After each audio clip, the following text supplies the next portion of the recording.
Welcome to the Deep Dive. Today you and I are looking at a universally frustrating challenge, pretty much for anyone who plays the game, putting. Oh, yeah. It's the ultimate equalizer. Right, because usually when we talk about athletic performance, there's, this expectation of visible exertion. You watch a sprinter, and the mechanics of speed are just obvious. The power, the stride, the resistance. Yeah, it's highly physical. But then you step onto a putting green, and suddenly that overt physicality just it totally vanishes. You're standing perfectly still, holding a metal stick, staring at a small white ball in a 4¼ inch hole. I mean, it looks so incredibly simple. It looks like the absolute easiest part of the game. Just a gentle tap to finish the hole. Right.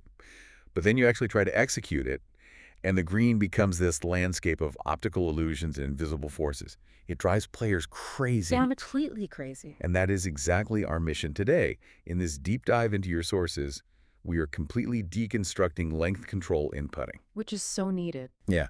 We're stripping away all the mystery of the green and replacing it with hard, actionable data based on the Puttalyze system. Exactly. Because according to the research we're looking at, mastering this specific skill distance control is the absolute most critical factor in saving at least one stroke per round. Yeah, we are going to fundamentally change how you look at a putting green today. I mean, for decades, the culture of golf has treated putting as this mystical art form. Oh, totally. Pure magic. Right. But the sources we are working from today are incredibly analytical. They prove that consistency on the green isn't magic. It is entirely math. Math, not art. Exactly. Elite performance isn't about being an artist with a putter. It's really about becoming a human calculator. Okay, let's unpack this. Because the first thing these sources attack is the very foundation most players build their putting game on. And that's the concept of feel. Yeah, the dreaded feel word. Golf culture constantly glorifies having great touch on the greens. We hear commentators say things like, he just has unbelievable hands, as if the player possesses some magical sixth sense. Which they don't. Right. But this material flat out rejects that idea. It states that relying on subjective feel is the primary reason amateurs are so terribly inconsistent. It absolutely is. So my question is relying on feel basically like a pilot trying to land a plane by just, I don't know, guessing the wind speed out the window instead of actually looking at their instruments? That pilot analogy is highly accurate, and the physics of the golf course back it up perfectly. I mean, think about what your brain is trying to do when you stand over a golf ball and rely entirely on feel. You're just kind of eyeballing it. Right. But physically, you are asking your neurology to instantaneously calculate friction, initial velocity, and the ultimate disruptor on the green, which is gravity. Gravity just messes everything up. It does. Gravity creates massive variance in how a ball decelerates. So if you're just guessing the wind speed out the window, like in your pilot analogy, your intuition is going to fail. Because there's too much going on. Exactly. The environment is mathematically just too complex. Your eyes are taking in the slope, the grain of the grass, the shadows, and trying to crunch all those variables into one tiny physical muscle twitch. Yeah, it's too much load on the brain. It sounds impossible when you frame it that way. Because it is impossible to do consistently. The human brain is remarkably bad at intuitively estimating the invisible drag of, say, a 2% slope. We just aren't wired for it. No, we aren't. And the sources note that this reliance on intuition leads directly to what they call high-frequency error. High-frequency error. That's a very polite scientific term. It is. It's the scientific term the researchers use for three putts and scoring instability. Basically, knowledge is only valuable when it's understood and applied. Right. So as long as you're guessing out there, you remain totally vulnerable to environmental illusions. Okay, so if feel is entirely out the window, which I think we've established, what replaces it? I mean, how do you even begin to measure a putt objectively? Well, you have to build a system. Right, but if we're going to do physics and use instruments instead of guessing out the window, we need constants to work from, don't we? We do. And building a reliable system requires what the methodology calls a zero-state environment. A zero-state environment. Yeah. You have to establish absolute constants before you can calculate any variables. So the Puttalyze methodology defines two of them. Okay. First, the green speed is strictly set at a stimp 10. So for anyone unfamiliar, a stimp meter measures how fast a green rolls. A stimp 10 is it's a moderately fast, pretty standard tournament green. Exactly. That establishes our baseline friction. So friction is no longer a guess. It's a locked-in constant. Okay, friction is locked. But the second constant is the one that really caught my eye when I was going through the data. The arrival speed. Yes. The target speed, the terminal velocity of the ball when it reaches the center of the hole. The data says it must be exactly 3 revolutions per second, 3 RPS. That's right. And it doesn't matter if the putt is 4 feet or 40 feet, right? The arrival speed mandate is absolutely identical. It is identical, and what's fascinating here is that the physics of the hole actually change based on that specific arrival speed. Okay, wait, explain that. Why 3 to 4 RPS? It's all about maximizing what the data calls capture probability. Look, a golf hole is a physical object cut into the ground. We all know it's 4¼ inches wide. Right. But functionally, mathematically, its width is dictated entirely by the speed of the ball crossing its threshold. So wait, I'm picturing the hole actually shrinking if the ball is moving too fast. Is that right? That is exactly right. But let me push back on this a bit because I grew up hearing the exact opposite advice. A lot of people did. Yeah, a lot of aggressive putters and plenty of old school coaches. You know, they say you should hit it firm to take the break out of the putt. Oh, the classic advice. Right. They argue that a firm stroke keeps the ball on a straight line. So doesn't a 3 RPS target speed leave the ball moving so slowly at the end that it's, I don't know, vulnerable to every little bump and spike mark around the cup? It's a fair question, but the data strongly debunks that hit it firm myth. Really? Yeah. Let's look at the kinetic energy involved. If you hit a ball firmly to supposedly take the breakout, let's say it arrives at the hole spinning at 6 or 7 revolutions per second. Which is pretty hot. Very hot. At that speed, the ball is carrying tremendous kinetic energy. If it doesn't strike the exact dead center of the cup, it will lip out. Because it just bounces off the edge. Exactly. The effective functional width of the hole at 6 RPS shrinks down to maybe an inch or 2. Wow. Because it's simply moving too fast for gravity to pull it down into the cup before it just skips right over the back edge? Precisely. You are making the target infinitely smaller just to avoid a slight bend in the roll at the end. It's a terrible trade-off. So you're trading target size for a straighter line. Right. Maximizing the effective hole size by arriving at exactly 3 RPS mathematically outweighs the minimal risk of surface imperfections. Okay, that makes sense. And furthermore, 3 RPS is not a dying, wobbling ball. The sources clarify that 3 RPS ensures sufficient forward roll stability. So it's not just puttering out. No, it's enough speed for the ball to hold its line against minor grain or bumps, but slow enough that the entire 4¼ inches of the hole are actually available to capture it. It's the Goldilocks speed. Exactly. The terminal velocity is directly connected to scoring stability. I could definitely see the data on that. So we have our baseline, stim 10 friction, and a target arrival speed of 3 RPS to keep the hole as wide as physically possible. Yep. But here is the hurdle I ran into when reading through the sources. How on earth does a player achieve that exact 3 RPS arrival speed when gravity is constantly accelerating or decelerating the ball depending on the slope? That is the big question, and this requires translating the slope into a flat equivalent energy requirement. A flat equivalent. The system uses a concept called effective distance. Effective distance. Yeah, imagine you're running on a treadmill. Okay. If you set the treadmill perfectly flat, running 1 mile requires a specific amount of energy from your body, right? Right, a baseline amount of work.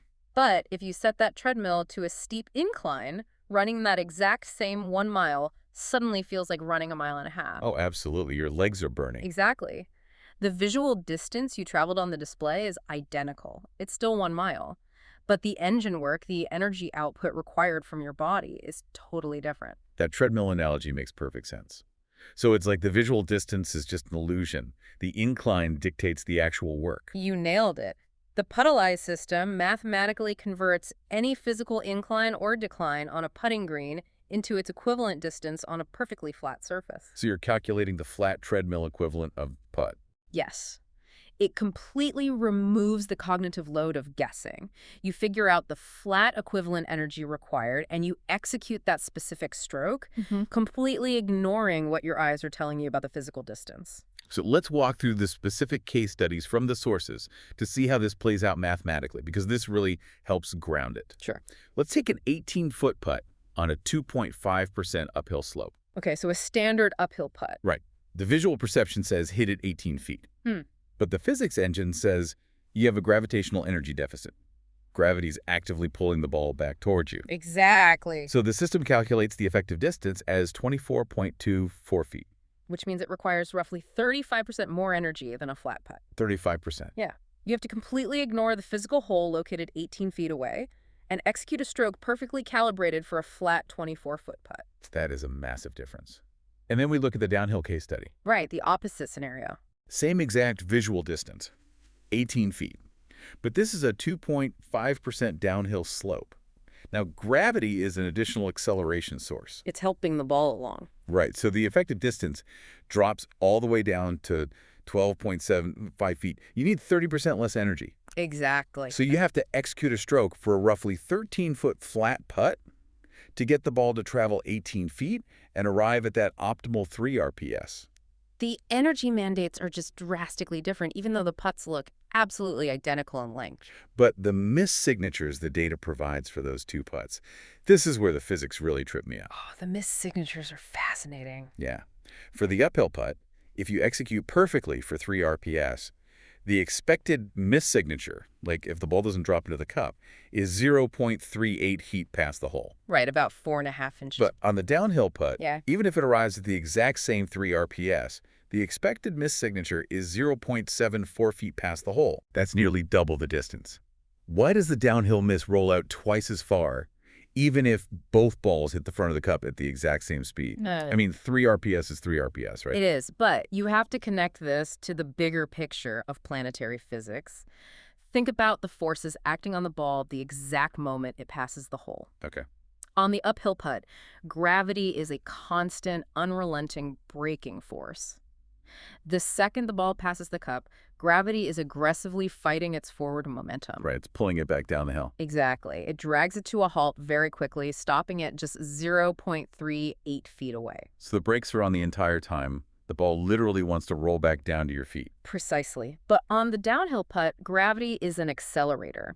Even though the ball arrived at the hole at a slow, controlled 3 RPS, the instant it passes the cup, gravity continues to pull it down the slope. It's feeding it new energy. Yes. Yep. It rolls out to 0.74 feet. But there's a secondary physical effect here that's really important. Because you had to hit the downhill putt with so much less initial energy, remember, it was only a 12.75-foot effective stroke. Right, a much softer hit. Because of that, the ball is traveling slower throughout its entire journey across the green. Uh-huh. Right, it takes longer to get to the hole. Exactly. Slower-moving balls stay under the influence of gravity, and the slopes break for a longer duration. So it bends more. It dramatically increases how much the ball curves. It fundamentally alters the risk profile of the putt. Wow. The downhill putt requires less energy, but demands much higher precision on the read, simply because gravity is steering the ball for a longer period of time. That makes total sense. Okay, so we've established the math. We know we need 3 RPS. We know how to calculate effective distance to translate slope into a flat energy requirement using that treadmill concept. Right, the variables are defined. But here is the reality check for me. A golfer cannot simply crunch percentages and gravitational acceleration formulas while standing on the 16th green with a tournament on the line. No, absolutely not. Your brain would short circuit. Exactly. Yeah. So how does a structured training system actually wire this into a player's neurology so it becomes an instinctive physical execution? Well, the methodology solves this through the strict separation of direction and energy. Separating them completely. Yes. You Yeah. cannot try to solve for both variables simultaneously while standing over the ball. The brain just becomes overloaded. The system requires you to define them independently. The sources detail this framework step by step. First, you determine the aim point. Right. This is located on the fall line, and it strictly defines your starting direction. And we should probably define the fall line here for context. Yeah, go ahead. The fall line is essentially the purely vertical axis of a slope. Okay. If you poured a bucket of water on the green, the path the water takes straight down the hill, that is the fall line. Yeah. Every breaking putt interacts with this line. Got it. So your aim point is a physical spot on that line that dictates the initial geometry of the putt. That is variable 1, direction. Direction is locked. Second, and totally separately, you have the distance point. Yes, the energy variable. Right. This defines the energy. The sources say it's literally the spot on the green where the ball would stop rolling if there were no hole at all. It represents the terminal zero velocity point. Exactly. And their relationship to each other is dictated entirely by the slope. Okay, let's go back to our case studies. On an uphill orientation, where you have an energy requirement surplus, your distance point is physically located beyond your aim point. So for that 18-foot uphill putt we discussed earlier, the one requiring 24 feet of energy, your target energy point is actually plus 6.24 feet beyond the hole. Right. You are aiming at a ghost target 6 feet past the cup. I am picturing standing on a green and picking a spot 6 feet past the cup and trying to hit my putt to that ghost target. Honestly, I can handle that on an uphill putt. Sure, it feels natural to hit it harder uphill. But look at the downhill orientation. Because you require an energy reduction, the distance point is located before the aim point. Yes, it is. For the 18-foot downhill putt, your distance point is 5 feet short of the hole. When you do that, doesn't the brain completely panic? Oh, absolutely. I know mine does. Looking at a spot 5 feet short of the actual target on a terrifying lightning-fast downhill putt, the cognitive dissonance is massive. It feels incredibly wrong at first. Right. How does looking at a fake target short of the hole rewire your instincts? Doesn't the body naturally try to override the system and hit it harder because it visually sees the hole is further away? Initially, yes, the cognitive dissonance is severe. Your eyes see a hole 18 feet away. Your brain screams that hitting it 13 feet will leave you embarrassingly short. You just feel like a fool leaving it that short. But by entirely separating the variables, you eventually remove the panic. How so?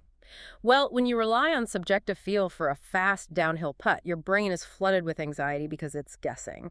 And it knows the consequences of a bad guess are a massive comebacker. The dreaded 5-foot putt back up the hill. Exactly.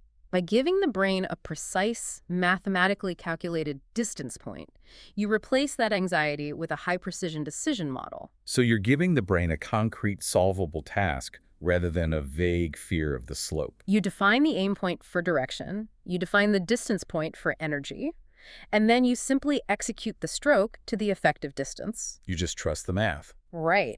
You are no longer reacting intuitively to a terrifying slope. You're executing a pre-calculated energy model.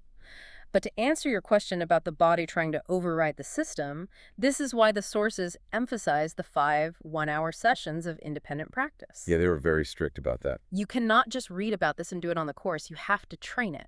What do those practice sessions actually look like? Because the sources are very firm that this independent training is non-negotiable. The training physically rewires the neurology to trust the math over the visual input. During these sessions, players don't even aim at a golf hole. Really? No hole at all? None. They aim at a piece of tape or a coin on the green. They practice hitting putts to specific distance points, completely removing the visual magnet of the hole. That's brilliant, taking away the visual trigger. Exactly.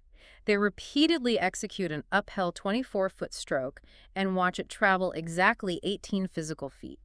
They execute a 13-foot stroke and watch it roll out to 18 feet down a slope. Over and over. Over and over. Yeah. You have to physically see the ball behave according to the math until the brain's reward center accepts that the calculation is superior to your own intuition. So you are systematically breaking the emotional connection between visual distance and physical effort. That's the perfect way to phrase it. You are turning distance control into pure technical execution. It's a complete paradigm shift. It changes everything about how you practice. We have covered incredible ground today. I mean, we started by dismantling the illusion that putting is an art form based on subjective feel, and we recognize gravity as the ultimate disruptor. And we established the irrefutable baseline of a Stimp 10 green and a 3 RPS arrival speed. Right, to maximize the physical capture probability of the hole. Exactly. Keep the hole as big as possible. Then we explored how to calculate the true energy requirements through effective distance, using that brilliant tilted treadmill analogy to separate visual distance from energy output. It really makes the math accessible. It does. And finally, we looked at how decoupling your aim from your energy and training the brain through focused practice sessions creates a foolproof, structured system that basically overrides the fear of the green. It is a comprehensive blueprint that moves a player from guessing to knowing. And for you listening, this is exactly why this matters to your own game. This isn't just theoretical physics meant for a textbook. No, it's highly practical. It is a proven, structured method to lower your scores. If you stop guessing, if you stop letting your eyes trick your brain into hitting the physical distance instead of the effective distance, you will definitively eliminate those high-frequency errors. You will stop three-putting. You'll absolutely save that stroke per round, if not more. The methodology offers a permanent solution to the game's most frustrating variable. And as we wrap up, I want to leave you with a final thought to explore on your own. Okay, let's hear it. We have talked entirely about how this mathematical framework changes your own neurology and your own execution. But think about the psychological impact this has on your playing Oh, that's partners. fascinating. I hadn't thought of that. Imagine you are playing in a crucial match. Your opponent is relying entirely on feel, stressing over a lightning-fast downhill putt. They're terrified of it. Right. Then they watch you step up to an identical putt, and without hesitation, you align yourself, focus on a patch of grass 5 feet short of the hole, execute a remarkably soft stroke, and watch the ball dive perfectly into the center of the cup at 3 RPS. Just totally dialed in. They have no idea you are executing a calculated effective distance. They just think you possess supernatural touch. You get in their head. By mastering the invisible energy mandate of the slope, you aren't just controlling the golf ball. You are quietly dominating the psychological warfare of the group. Because once you see the invisible forces, the green never looks the same again. It stops being a mystery and it starts being wrath. Thank you for joining us on this deep dive into your sources. We'll catch you next time.